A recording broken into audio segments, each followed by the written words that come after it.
হরে কৃষ্ণ। এই ড্রাগন দুটো আমি এক্ষুনি ছাদের থেকে তুলে নিয়ে আসলাম। না না, এটা আমার বাড়ির নয়, এটা আমার বাবার বাড়ি। আমি একটু আগে বাবার বাড়ি এসেছি।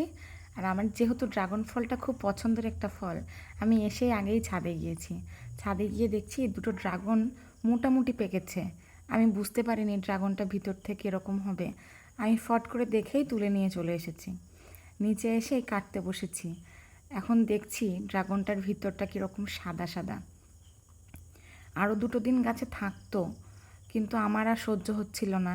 আমি আজকেই বাড়ি চলে যাব, সেই জন্য ড্রাগনটা পেরেই নিয়ে চলে আসলাম। এখন মা দেখে বলছে এখনও 2 দিন গাছে থাকতো। তা কী আর করার, পেরে যতক্ষণ ফেলেইছি, তা এখন সেটাকে বানিয়ে নিলাম। এই যে এতটুকু হয়েছে।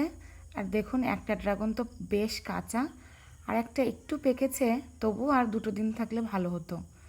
তবে চলুন, যেরকম পেকেছে এই অবস্থায় পেরে যতক্ষণ ফেলেছি, তখন সবাই মিলে খেয়ে নিই। রাধে রাধে।